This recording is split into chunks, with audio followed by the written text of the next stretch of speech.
Hi, this is PJ Ewing, the host of the Bee's Knees podcast. I am so happy to be here today with you.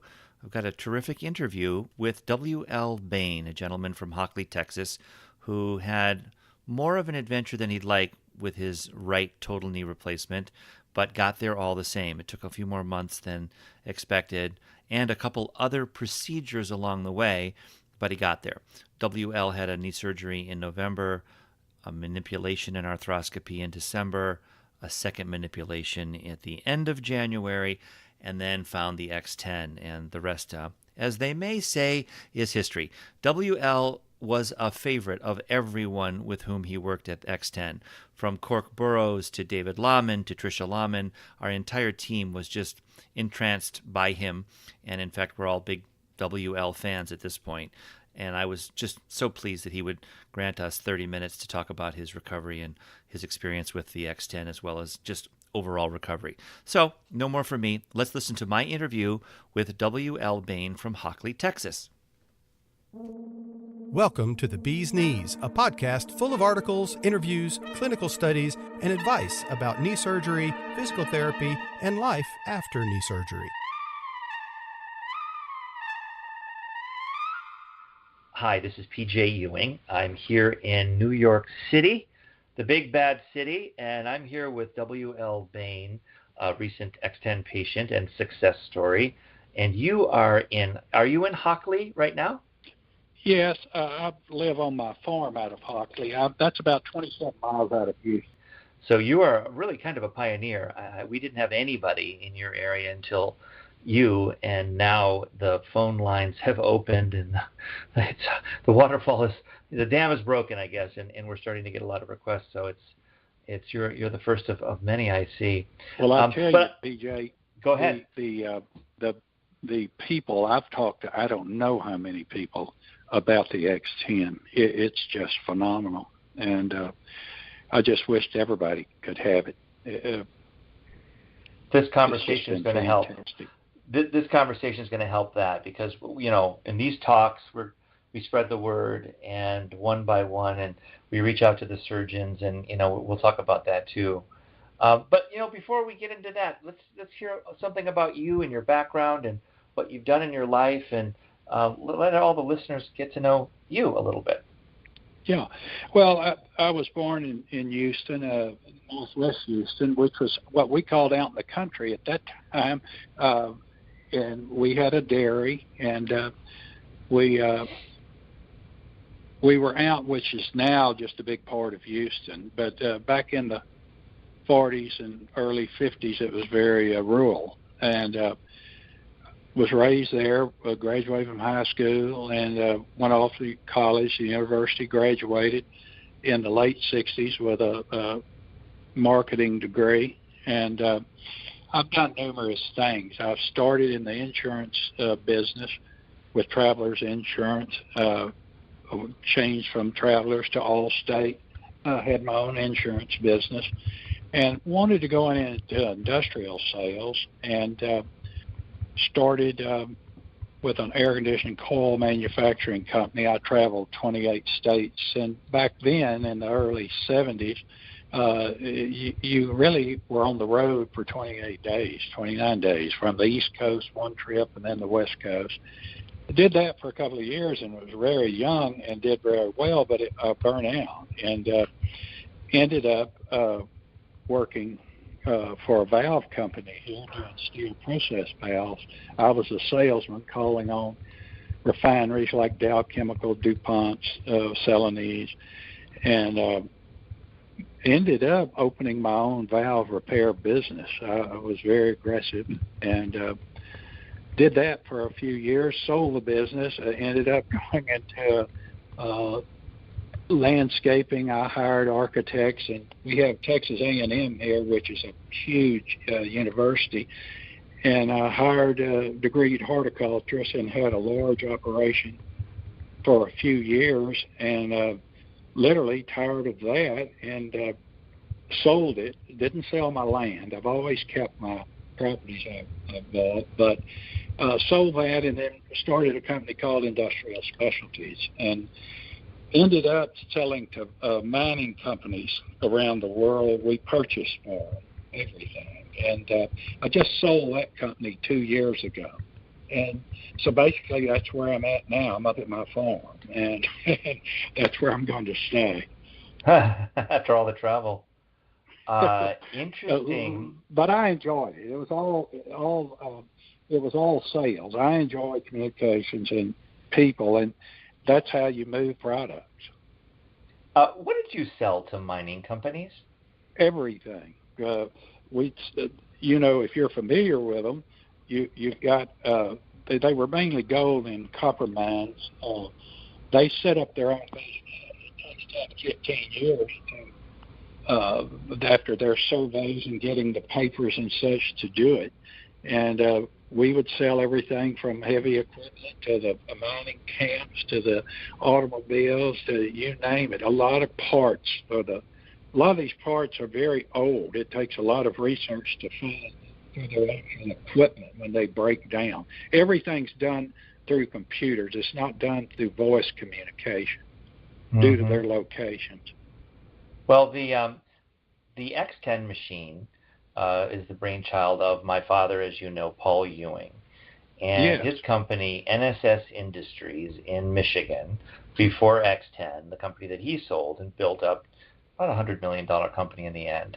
They made mining bits, and they made millions and millions of these mining bits that went all around the world to go into the machines to go carve out the mines and do drilling. And so it was one of their product lines, but the X10 technology, the thinking, the patents, the pressure, all the things that we did with that machine that you used actually came from some of the thinking behind cold forming machines that smash coils of steel into parts.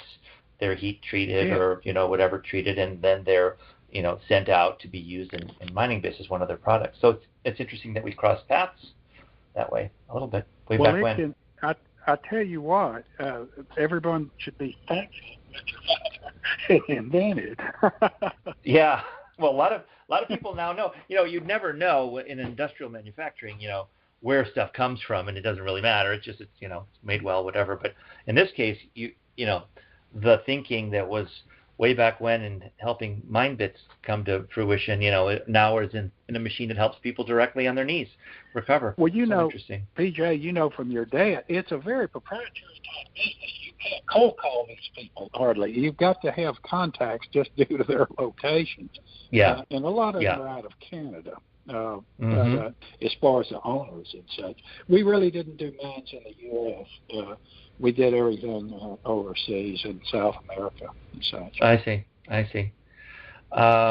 Wow. So, many companies selling them along the way. It sounds like you kind of got bored with them over time and moved on to the next thing. Well, on my companies, I would just get tired, And it wasn't that I knew a lot about it, but I had a lot of drive, and I would go to work for people and learn the business and then go into it. I'm glad I did that when I was younger because I don't have the drive now to start over. Yeah. I love it. Wow. Well, let's go on and let's focus our attention then on your knee, your right knee, Sure. And what led up to the need for a surgery and some of the things that happened to that knee. So it wasn't just arthritis. It was a couple other things that happened. Tell us that story. I started. I ran track in high school and I jogged a lot in college, and I just continued through the years. You really didn't have. This was in the 60s and 70s, and just a lot of wear that I wasn't paying any attention to. I didn't have any trouble, and somewhere around in the early 90s, I was doing an evening run, and I was running on concrete, down roads and such. And I jumped up on a curb to avoid a car that honked at me. And when I jumped back off the curb, I felt something in the right knee. And instead of going to the doctor, I ran about another 12 months. I got to where I was using one of those braces on the knee to run. I finally got so bad that I went to an orthopedic surgeon, and they did an X-ray, and and I had meniscus tears. And so finally in '93 had the first surgery on the knee. But when he got in there, I had run so long, I had bone chips under the kneecap, and so it was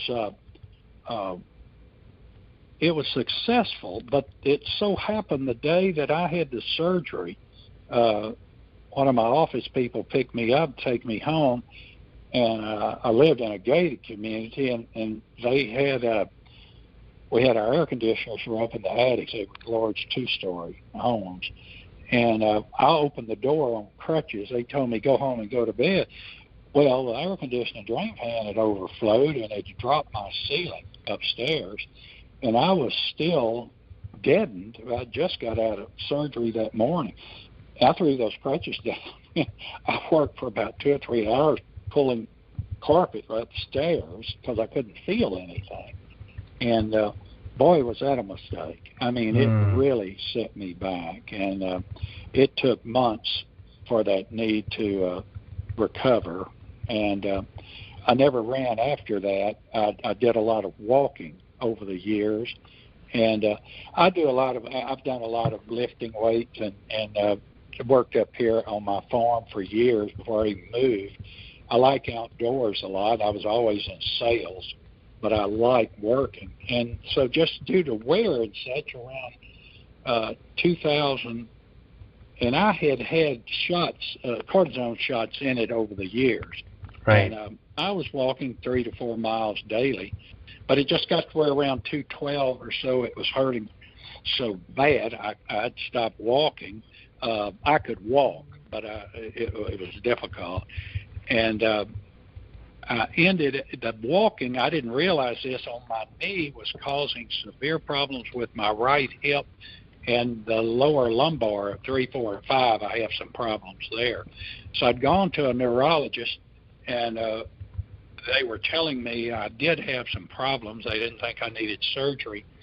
And I ended up getting injections in my back, which did help me.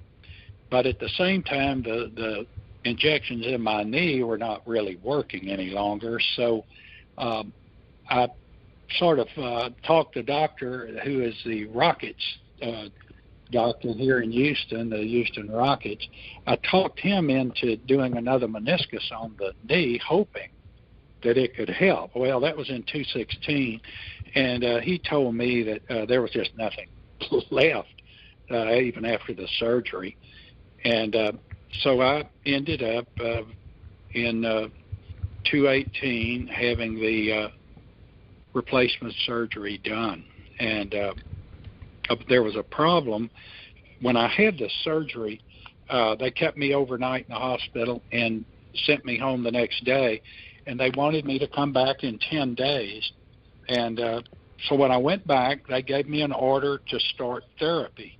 Knowing well, let me jump in.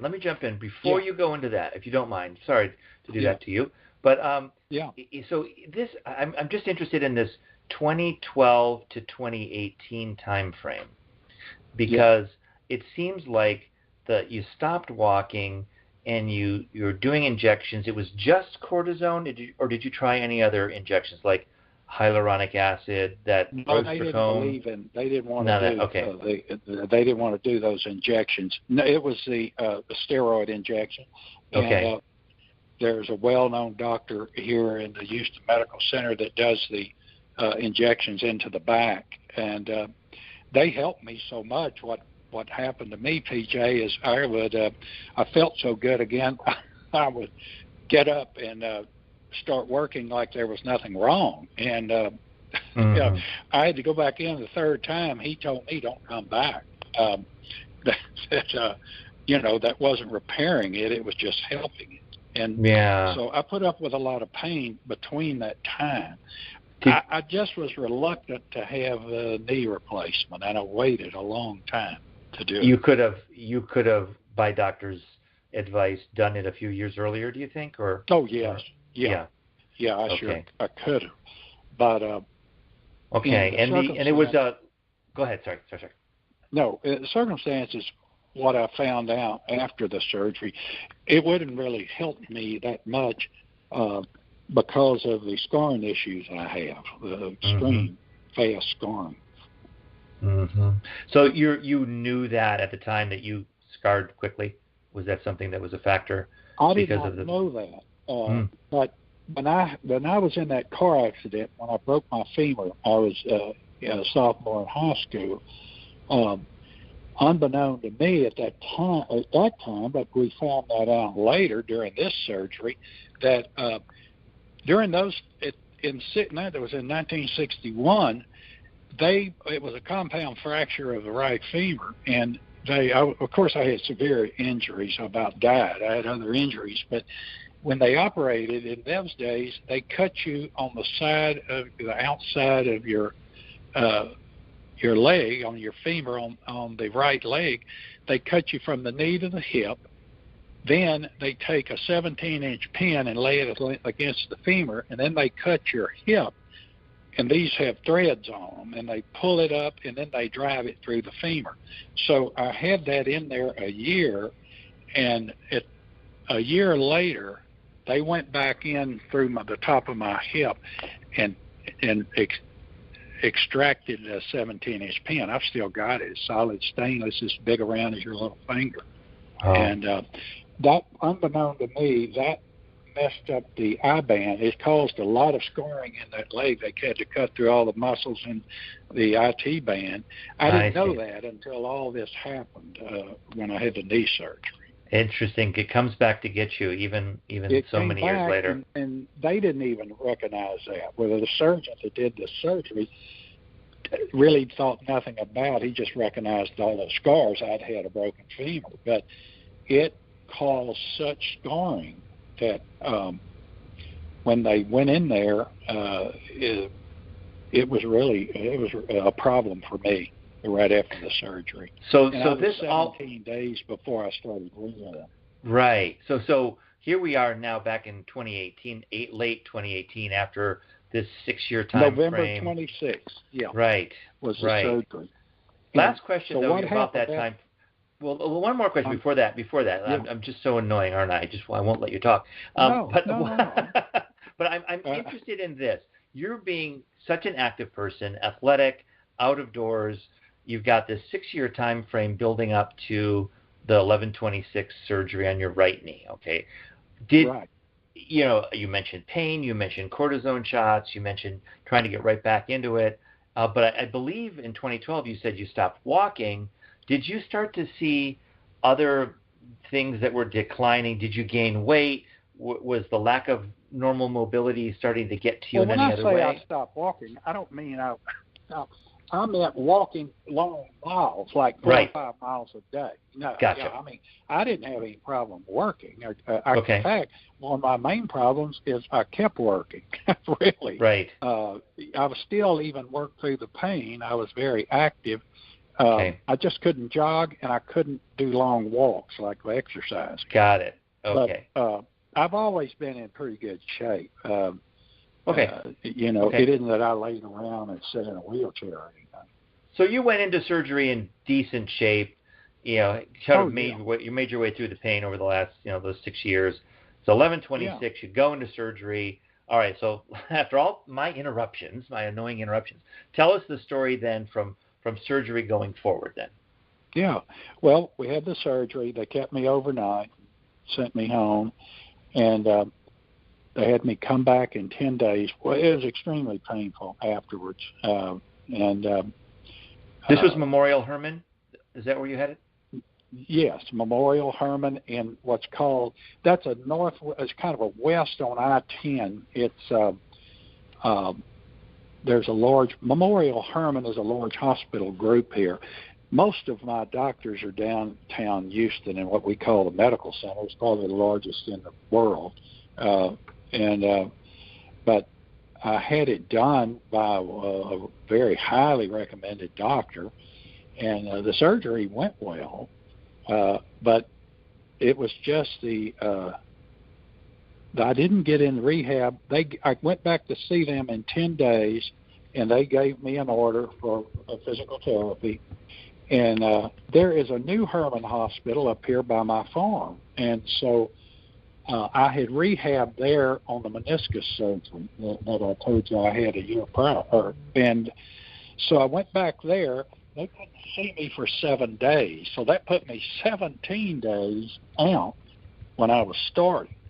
And wow. as I started, I mean, you just couldn't bend it. And all physical therapy, I've been through quite a few therapies, and they don't have the machines they have. They're trying to use, they're trying to break through light scarring and to get your flexion and your extensions by using certain different procedures. Well, mine was not going well, and the pain was on the inside of the right knee. I mean, severe. When they would try to crank it, I was probably at 55 or 60 degrees at that time, and it was extremely painful. So I kept calling the doctor's office and telling them I thought something had gone wrong in the surgery. I just couldn't force the knee, and they finally had me come back in. It was so bad that on December 31st, a week before, I went back in, and they just said, we're going to have to put you back in the hospital, and we're going to do what's called a manipulation. I knew what that was. They put you out, and they literally bend it, physically take the knee, put their arms under it, and try to get as much flexion as they can. Well, when we got to the hospital that morning, the surgeon came by as they were preparing me. He felt of it and said, we're going to have to so we can't manipulate this knee. So they went back in arthroscopically, put 2 holes in the front of my knee, one on the left side and one on the right, and tried to cut out as much of the scarring as they could. And there were tremendous amounts of blood and fluids above the knee. They tried to suction that, and so that was the last day of the year of 2018. And when I woke up, it was just as painful as you just had the surgery again. They told me it was just like starting over. And he told me he could only get a little over 100 degrees of flexion. So they just tell you, well, you got to start. So I started on a day after the first. On the second, I was back in rehab, and it was extremely painful. And they kept trying to push me, for more flexion. Mm-hmm. And by this time, I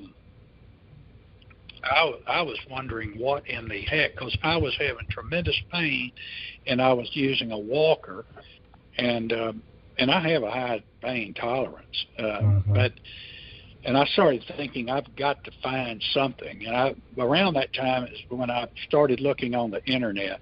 I see. And I ran across a blog. I don't remember. It was a lady talking about this X10. And I don't remember the exact time frame then. A week or so went by, and I was considering the X10. And by the end of January, the doctor put me back in the hospital for the 3rd time and went for another manipulation. They told me, we are not going back in that knee. It is too dangerous, infection. We don't like going in. They've already done another procedure on it. And so they tried to get a manipulation. They put me out again. They could only get to 105. Wow. And at that time is when I got in touch with you, and probably around the 10th of January or so, and you were gracious to call me back, and you told me you were trying to explain the machine. I just said, get me one, get it down here. And I don't need to hear that. that you'd never been in Texas, and you told me, said, this is just unbelievable. We've just had the first 2 machines ever in the state of Texas, and right. That's how we started our communication. So it was it's funny, just going back, because I know the story, but I don't remember every little detail, actually, and this is great to refresh my memory, but it was just about a month after the total knee replacement that they did the manipulation and the arthroscopy. They went in and cut on the 31st of December. Yeah, it put 2 holes in the front of my knee. Yeah. Right, and they went in there, and then before the end fast. of January, they had me in for the 3rd time. Right. Yeah. So they did it, and they just did an MUA, and I understand we've been in there, WL. We don't want to get in there again and do surgery, but we'll bend it for you, trying to give you another restart. So it's a second manipulation, not invasive in that case. And, it's just and getting they only worse got to 105. 105. Yeah. Right. So this is not good. This is not a good story. PJ, what they've told me after all this, that they really thought I would never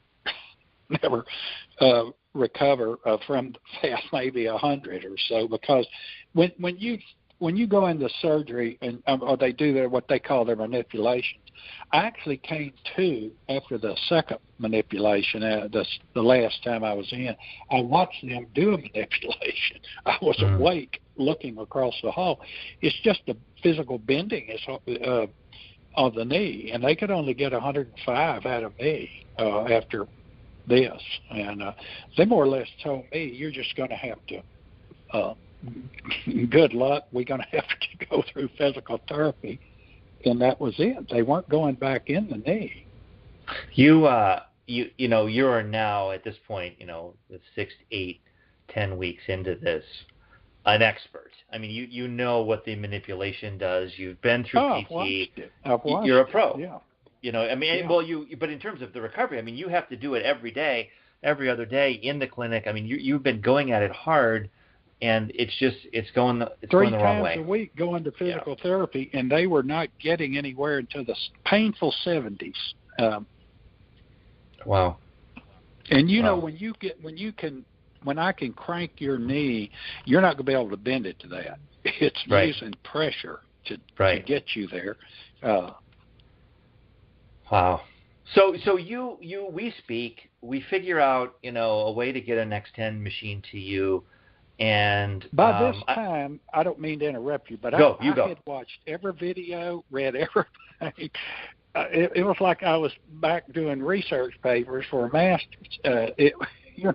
When you think you're going to, a lot of people that are hearing this may not remember a show called Gunsmoke. There was a character under Marshall Dillon called Chester Good, and he had a stiff leg. And I kept thinking, I'm going to be like this the rest of my life. This is crazy. Because the physical therapy wasn't working. And I'll say this. When I finally called, you immediately, I think the next day, called me back. And I was so worried. I wanted a machine. Because what I'd read about what people were talking about, what it had done for them. Yeah, and I think a few years ago, I would be a little bit white as a ghost. 3 years ago, we had some patients calling in with real emergencies, and I think we were relatively new at this role of helper, fixer, doing an intervention like this. We were used to just, recovery right after a surgery, and it's a little bit more cut and dried. But we found ourselves in this position of trying to come in and save the day, not to be too dramatic, but it does. Mm-hmm. Yeah, it makes me, it scares me. It used to scare me a lot. Now I have great confidence.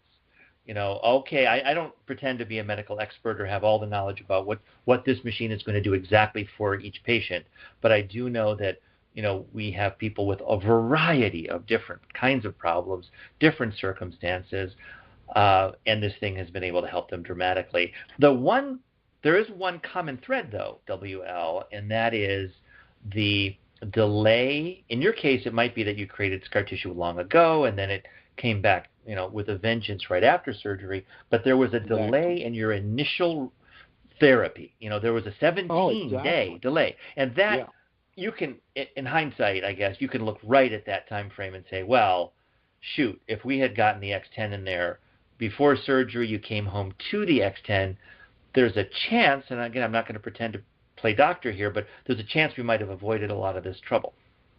No, I have no doubt, PJ. I would, if I have to have the left knee done, I will have that at least a week before and get started on it. there's no doubt in my mind. Mine, I would not have recovered. I've told more friends of mine. I've told my doctors. In fact, that we may be jumping ahead, but both of the doctors, I went to a second doctor to get an opinion, and I can get into what I thought why you picked the machine up the first time, if you'd like. Yeah. Let's keep the story going. I want to hear everything. Yeah. So finally, when you called me and you told me, I can't believe this, that we just had the first 2 machines ever in Texas, and I kept saying, well, get me one down here, get it over here. And you told me once the first one came open, you emailed me and told me you're on the list. And so it was on a Saturday or a Sunday that the gentleman that normally delivers for you was on a delivery, and a friend of his delivered it on January 31st. He got it here late one evening, and he showed me how, and the people in Florida, Dave and Tricia. Yeah. Dave and Trish, very nice, great people. And they got on the phone with me, and we hooked it up, and I started that night. I got to an 83 degree, and that was really pushing it. That was painful. But so I got it on the 31st of January, and I mean, I used it and started working it. And it was painful, but it was working, and I was still going to physical therapy. And I had purchased. I've gone to a chiropractor for years, not doing the cracks. He's an acupuncturist, and also he's got about a $35,000 laser that he uses. He's a sports chiropractor, and he's had these surgeries. He's had 2 knee replacements, shoulder replacements, played football in college, and so I was going to him, and he told me before I had this, you need to purchase an Airdyne 7. He has one in his office, and it's like a spinning bike, except instead of the wheel, you've got a large fan. Swin makes it's called an Airdyne 7. Well, I couldn't use it. I knew that right after, because it's the stroke of like being on a bike. But I got it when I reached that point. I could. I was going to really get on it and work it. Well, when my knee wasn't ready, but when I started on your X10, it started working for me, and I worked it every day, and they would keep in touch with me. That's one thing. I would say you've got a great support staff that calls and checks in. You can call them, and I'd get up. I got to where I couldn't sometimes sleep. I'd get up at 4 a.m. being there on that machine. I mean, kidding. You want to get with the problem I was having.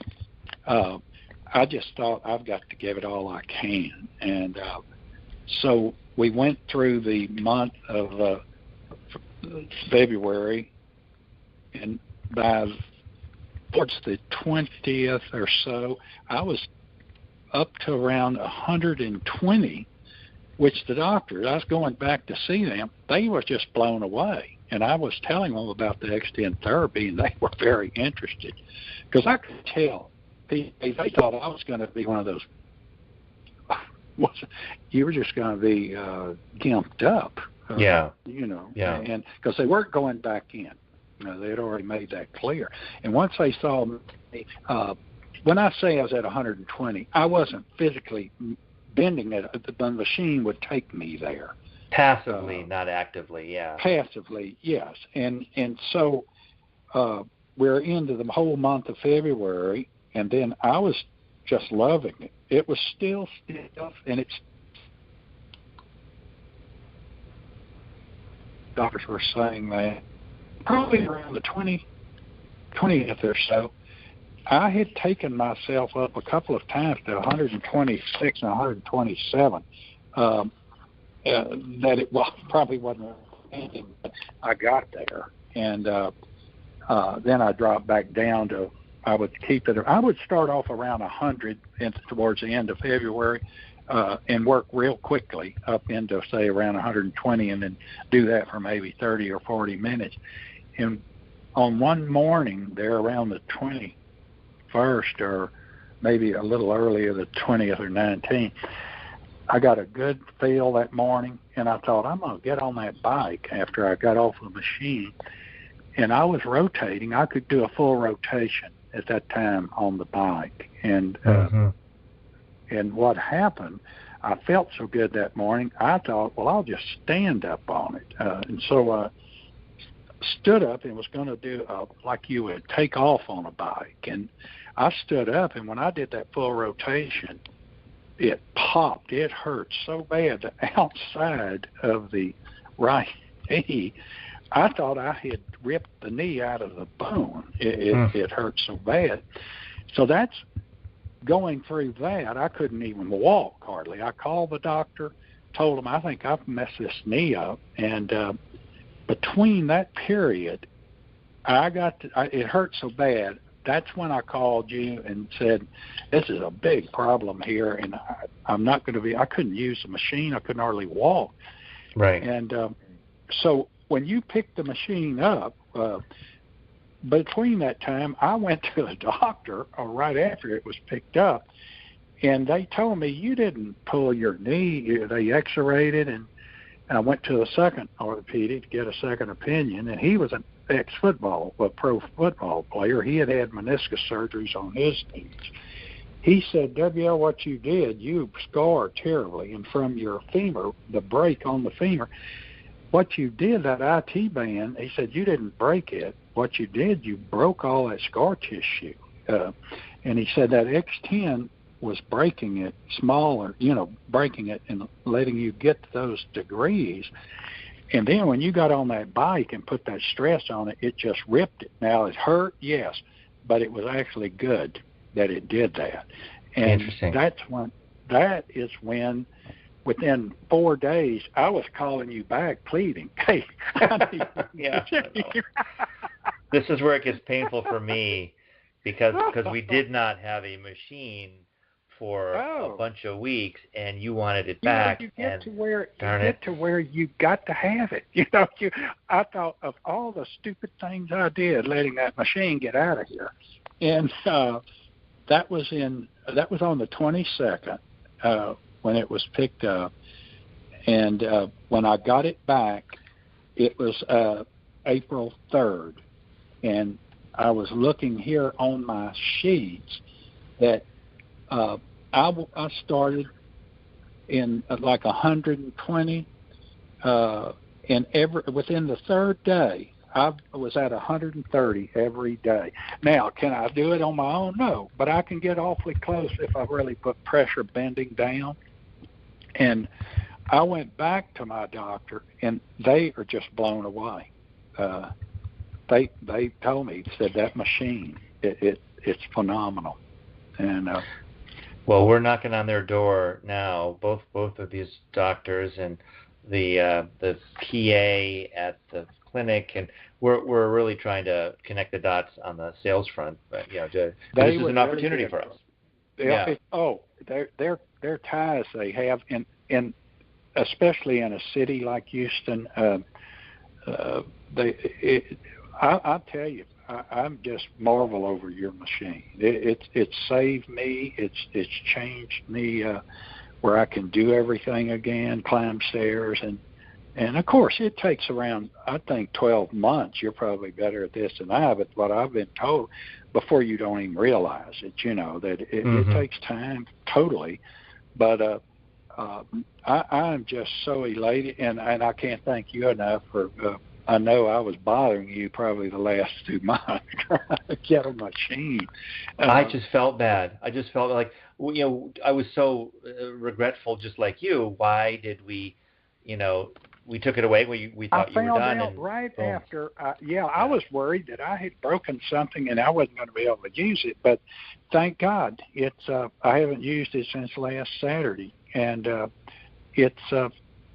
I would tell anyone, and I'd be glad to talk to people, that gosh, you should really have it before you go into surgery. I think if I would have had this, even if I scar quickly, if I would have had it ahead of time, I know this wouldn't have happened like this. But the second Dr. Campbell told me he's not sure the way I scar. He said, I think with the machine it would have helped you, but normally I would have scarred anyway. In other words, it was 17 days where he said that was way too long. But he said, I think you scarred up again when they did the arthroscopics on you. Mm-hmm. When they it scarred immediately again when they were trying to cut the scarring out of the knee. It's so hard for us. We're not covered by insurance yet. We're just working on it. We had a big meeting at Medicare, believe it or not. So there's progress on that front, but it's hard to, I don't want to be too convincing when I say you should have this machine. But in this case, it certainly would have avoided. I've already had people that I've given your number to that friends. They have friends who's going to have surgery. Everyone in my age range, and I'm very blessed. I really am to be in the physical condition I am. I'll be 74 in June, and I'm just so thankful. But without this machine, I would not be there. I really wouldn't. And when you know that you're going to be crippled for the rest of your life, I found out meeting people in therapy, PJ, physical therapy, and this isn't condemning people, but a lot of people that get up into the 60s, 70s, they're not going to do physical exercise. A lot of them never have. And what this machine could do for someone like that, change the course of their life. I mean, you have the advantage of being athletic and having worked out, and you did track, and you're obviously a very active person. And for those that are not by they're nature not. Most active, people in that age are not. Yeah. And, what the PA was telling me, what that would help, and I agree. What that would help people because if you've never really done any outside or worked out, you're not going to start. And what you're going to do is go 1 hour a week for physical therapy, and that's not going to recover a knee. I think the way I'm feeling now, you have to keep this up from now on as far as keeping rotations on your knee and such. No. The Airdyne is going to be the key. Now, you're still using that, I would guess. I use it every day, yeah. Right. How much time do you spend on that now? Anywhere from 20 to 35 minutes. Nice. Nice. I've gone longer. I've got to where on the X10, I've gone an hour, mainly it was about 50 to 60 minutes. But I was so excited that sometimes I was up at 4 in the morning in there on it. Well, how often did you do it a day, would you say? Well, due to my schedule, and when I say I've sold my company, I still go. I have commercial rent properties, and I've never moved. I own my office where I'm at. We're in Houston. I still go there, but due to that, and I have other commitments, I wasn't to stay at home where I could just stay in here all the time. Some days I could get in. What I would basically do is get in it, do one early in the morning, leave, and then come back at 3 or 4, do an hour, and then maybe 9 o'clock at night or so do another hour. Right. And some days I would do just one. I just didn't. I was gone all the time. I still have a lot of things I do. And describe what about the pain level, WL? How far did you push yourself into pain on the machine? Well, it was going into the 120s. I was pushing into pounds. I know people that aren't familiar with the machine, but it works off of pressure. And I was manipulating the pressure up pretty high to get it, to get into the 120 right. range. But when I broke through that IT band, when I tore that, I didn't tear the band. When I tore the tissues, I mean, that hurt. Like, I couldn't even jump off. Tried to jump off of the swing. I couldn't get off that seat. But after about 4 days, and like Dr. Campbell told me, that pain actually was a good thing. I mean, it hurt like the devil, but it tore that on the IT band had a scarring. The I-10 broke the left side. That was so painful. I couldn't even feel the right side at first. My interior, I kept thinking they needed to go back and do surgery to take. It was the scarring that was happening that was causing so much pain, and without the X10, their physical therapy could not have broken through those. It's very interesting. If you think about it, you got the machine in the beginning of February, and you're at 83 degrees. You got to 120. You popped that IT. You couldn't use the machine, and it goes away. That popping, that moment, a month later, even after you had gotten to the 120s, on the X10, that was almost like another manipulation. In this case, without anesthesia. Well, that's what Dr. Campbell told me. It hurt. It was the worst pain. It was as bad as the surgery, and it wouldn't go away for about 30 or 40 minutes. It didn't go away. It just, where I couldn't walk well, I had to go back on my walker for about 3 or 4 days. And then when I found out, I was so scared I had pulled the knee out of the bone or something because it hurt so bad. But what he did, he told me, you actually tore that IT band, goes from the hip all the way on the side to the bottom of your knee, and that's where I actually heard it pop like wow. I say you heard it, you may have internally heard it. You know what I mean? You knew something I had ripped, and I didn't think about scar tissue. But that's what happened. I had such severe scarring, and he said using that X10, pushing it, and then when I got on that swing, it just ripped the rest of it. And, it still swells. It's going to do that, when I put it through when I was doing 130.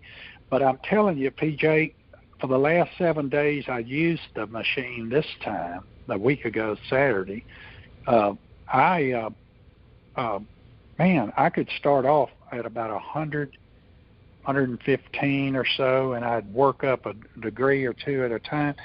And by the time I get to 130, I'd let it work for about 30 minutes at that. Wow. And I was so pleased. I mean, I had the television on, and I'd have an iPad there sometimes, and I would just be in like ecstasy, thinking, man, I didn't even notice that. I'm at 130. You just felt great. So I'm very pleased, and I just thank you and your dad for inventing something like this. Everyone needs this, really. My dad told me something. He lived to be 95 years old, very active. He had both knees done at 85, both at one time.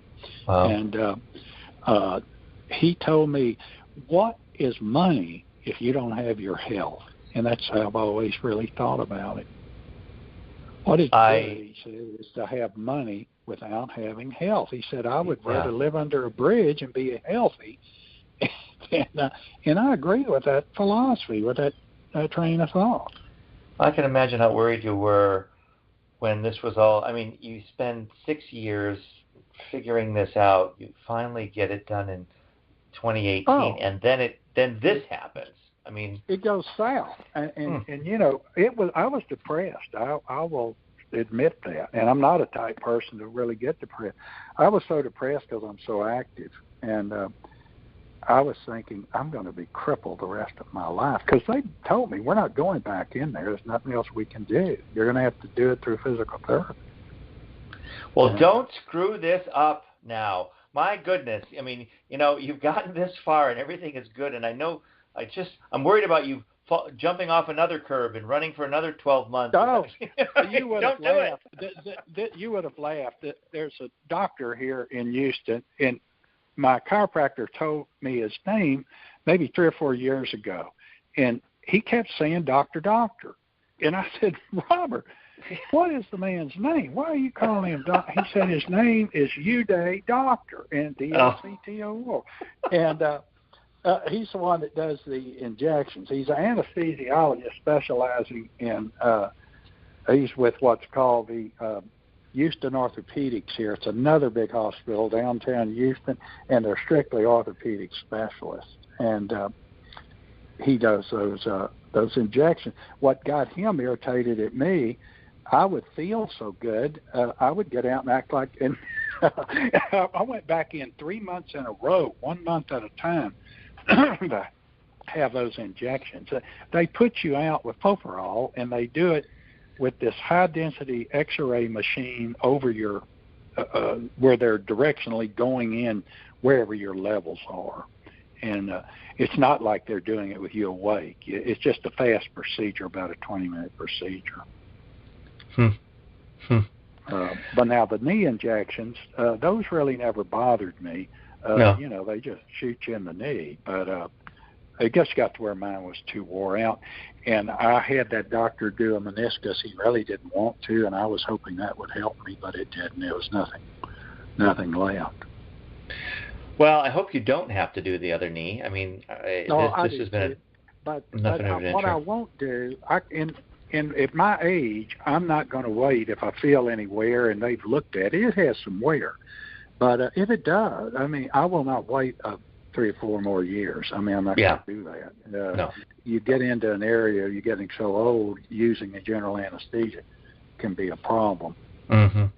Mm-hmm. Hey, it may, if I wait too long, PJ, I wouldn't know who you were talking to you. That's right. We'll have the anesthesia. PJ who? What? Yeah, I know it. I said my knee's well, but I don't know who you are. Oh gosh.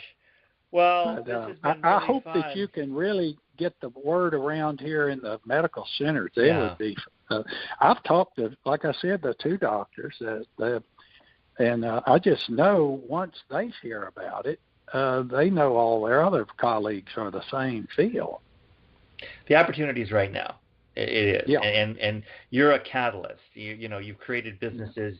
One way or the other, you're kind of helping us create our business in your area, and I want to carpe diem, seize this moment, and our team is thinking about you and thinking about your recovery and the surgeons that you've pointed us to and the PA, and we're on it, and I want to. I'll keep you posted along the way because this is a wonderful opportunity. If I can help any way, I will, PJ. Y'all have been fantastic, and well, we love you. Enough.